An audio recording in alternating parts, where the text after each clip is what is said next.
पाकिस्तान हर angle से दिखा रहा है अपनी एयर डिफेंस वाली खतरनाक मिसाइल बाबर 373, रेंज 200 किलोमीटर से भी ज्यादा, रेंज 200 किलोमीटर।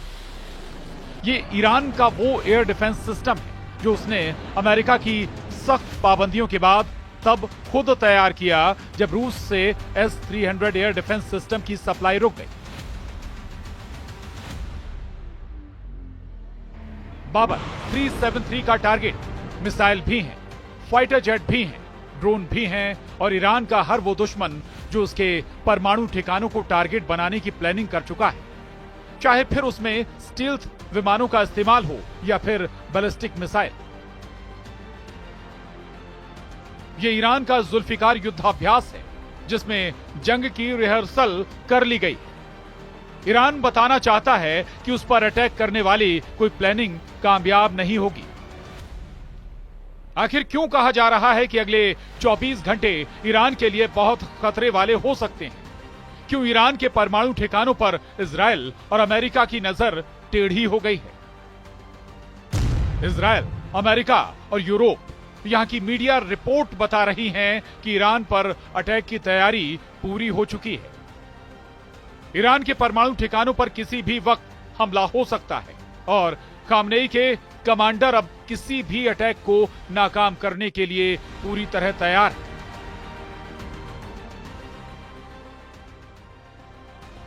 वहीं इजराइल के प्रधानमंत्री बेंजामिन नेतन्याहू ने कहा है, कोई शक नहीं कि इजराइल पर सबसे बड़ा खतरा ईरान और उसकी परमाणु महत्वाकांक्षाएं हैं। ईरान की धुरी को हमने तबाह कर दिया है, लेकिन हमें इस बड़े खतरे का ध्यान रखना होगा। इजराइल से बार बार आ रही धमकियां ईरान को परेशान कर रही हैं। यही वजह है कि 2025 के पहले 2 महीनों में ईरान ने अपनी पूरी ताकत झोंक दी है। जनवरी में इक्तेदार और फरवरी में जुल्फिकार, ये दोनों युद्धाभ्यास इस वक्त ईरान की फायर पावर का सबसे बड़ा शो बन चुके हैं। पहले जनवरी में 4 युद्धाभ्यास और अब फरवरी में भी ईरान की बंदूक से धुआं निकल रहा है। जनवरी और फरवरी में ईरान की डिफेंस वाली तैयारी बहुत आक्रामक नजर आ रही है। ईरान में रूस के विदेश मंत्री का आना भी बड़ा सिग्नल दे रहा है। यह सिग्नल इमरजेंसी का है। तनाव तेहरान से मॉस्को तक महसूस किया जा रहा है और रूस को भी पता है कि यूक्रेन में युद्ध खत्म करने के बाद अमेरिका का ध्यान अब एक नए वॉर जोन पर हो सकता है। रूस के विदेश मंत्री से मिलकर ईरान के विदेश मंत्री ने साफ कर दिया है कि वो रूस और चीन के संपर्क में है। ईरान के विदेश मंत्री अब्बास अराक्ची ने अपने एक बयान में कहा, परमाणु मुद्दे को लेकर हम रूस और चीन में अपने दोस्तों से बातचीत के बाद आगे बढ़ेंगे। रूस के विदेश मंत्री सरगेई लावरोव जब ईरान के राष्ट्रपति मसूद पेजेश्कियान से मुलाकात कर रहे थे, तब रेगिस्तान में ईरान के एयर डिफेंस सिस्टम लगातार एक्टिव रहे। ईरान बताना चाहता है कि रूस के साथ मिलकर वो किसी भी हालात के लिए खुद को तैयार कर चुका है और उसकी रेंज में इजराइल और अमेरिका का हर अड्डा है।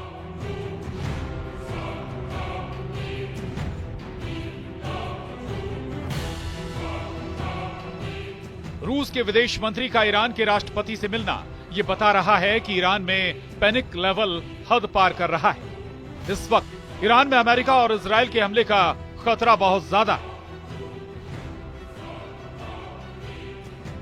इधर इजराइल के पीएम बेंजामिन नेतन्याहू ने कहा, ईरान से सबसे बड़ा खतरा यह है कि वो परमाणु हथियार हासिल कर लेगा।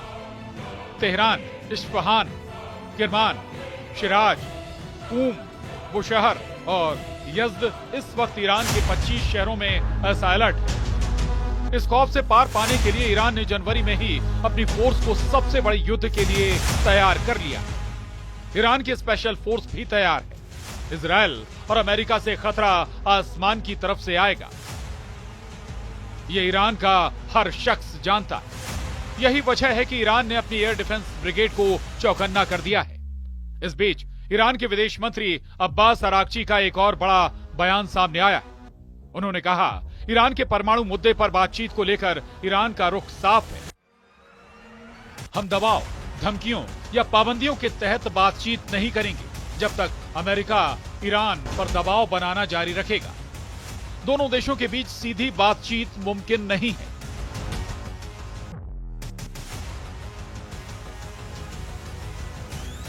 ईरान की मिसाइल दिन में भी फायर की जा रही है और रात में भी उन्हें टेस्ट कर लिया गया। 200 किलोमीटर रेंज वाली बाबर 373 एयर डिफेंस सिस्टम को दिखाकर ईरान ने बता दिया है कि वो लंबी दूरी तक दुश्मन का पीछा करेगा और उसे मार गिराएगा, फिर चाहे वो कोई स्टेल्थ विमान ही क्यों ना। ईरान बार बार अपनी एयर डिफेंस वाली ताकत दिखा रहा है। फरवरी से पहले जनवरी में ईरान ने कैसे हर मिसाइल को आजमाया है वो देखकर इजराइल चौंक जाएगा। फरवरी में किसी भी हमले के लिए ईरान ने खुद को पूरी तरह तैयार कर लिया है ताकि वो अमेरिका और इजराइल के गुस्से का सामना कर सके। युद्धाभ्यास नंबर 1, युद्धाभ्यास नंबर 2, युद्धाभ्यास नंबर 3 और युद्धाभ्यास नंबर 4। आग बहुत ज्यादा, अंगारे ऐसे जो एक नहीं, दो नहीं, कई वॉर जोन बनाकर बहुत से देशों को जला सकते हैं। ईरान ने जनवरी के महीने में 4 युद्धाभ्यास करके ईरान ने अपनी ताकत दिखाई। सवाल है क्या फरवरी के आखिरी दिनों में या फिर अगले 24 घंटों के अंदर ईरान पर हमला होने वाला है? क्या फरवरी 2025 में शुरू होने वाला है इजराइल और ईरान का सबसे बड़ा युद्ध? ईरान ने जनवरी 2025 में ही इतने हथियार जमा कर लिए हैं कि एक बड़े युद्ध को लॉन्च करने वाला हमला किया जा सकता है। ईरान के ड्रोन बेस के इस वीडियो ने इजराइल से लेकर अमेरिका तक हड़कंप मचा दिया है। ईरान क्यों इतना आक्रामक है? गाजा में सीज फायर और सीरिया में जुलानी के कब्जे ने पश्चिम एशिया के अंदर एक महीने में ऐसा क्या बदल दिया है कि ईरान को लग रहा है कि अब उसे एक नए वॉर जोन के लिए तैयार रहना होगा। ईरान को सबसे बड़ा खतरा अपने परमाणु अड्डों को लेकर है। ईरान को खतरा उसकी सबसे बड़ी ताकत मिसाइल बेस को लेकर है। ईरान को खतरा उसकी सबसे बड़ी फोर्स रेवोल्यूशनरी गार्ड्स को लेकर है। ईरान को खतरा उसके तेल के ठिकानों को लेकर भी है जिस पर इजराइल की नजर गड़ी हुई है। ये चारों ताकत इस वक्त अमेरिका और इजराइल के टारगेट पर है। ईरान के आसपास अरब सागर में इस वक्त अमेरिका की समुद्री बेड़े एक्टिव है। रात भर उड़ान भरी जा रही है। फाइटर जेट, टोही विमान सभी एयरक्राफ्ट करियर से टेक ऑफ कर रहे हैं। आखिर अमेरिका को ईरान से कौन सा इशारा मिला है जिसके बाद अमेरिका की नौसेना और उसके फाइटर जेट इतने एक्टिव हो गए?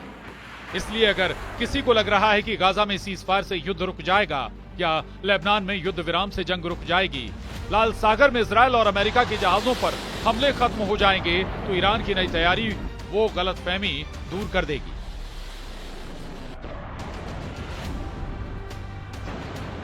नए वॉर जोन के 3 सिग्नल। पहला सिग्नल, ईरान के अंडरग्राउंड मिसाइल बेस जिसका वीडियो ईरान बार बार दिखाता रहा है। यह इजराइल और अमेरिका का सबसे बड़ा खौफ है। दूसरा सिग्नल, ईरान की नौसेना का अंडरग्राउंड मिसाइल बूट टनल जो अमेरिका के वॉरशिप को डुबोने के लिए तैयार की गई है। तीसरा सिग्नल है ईरान का ड्रोन अड्डा जिसमें 1000 से भी ज्यादा नए ड्रोन बनाकर इजराइल और अमेरिका को ललकारा गया है। और इसको लेकर ईरान के विदेश मंत्रालय से एक बयान जारी किया गया है जिसमें कहा गया है दूसरे देशों को धमकाना संयुक्त राष्ट्र चार्टर और अंतर्राष्ट्रीय कानून का स्पष्ट उल्लंघन है। जब ये ईरान जैसे देश के खिलाफ किया जाता है तो यही कहेंगे कि वो कुछ नहीं कर सकते। ईरान ने युद्धाभ्यास में अपने एयर डिफेंस सिस्टम भी आजमा लिए हैं। ईरान आगे क्या करने जा रहा है? क्या डोनाल्ड ट्रंप बड़ा फैसला ले चुके हैं या फिर लेने वाले हैं?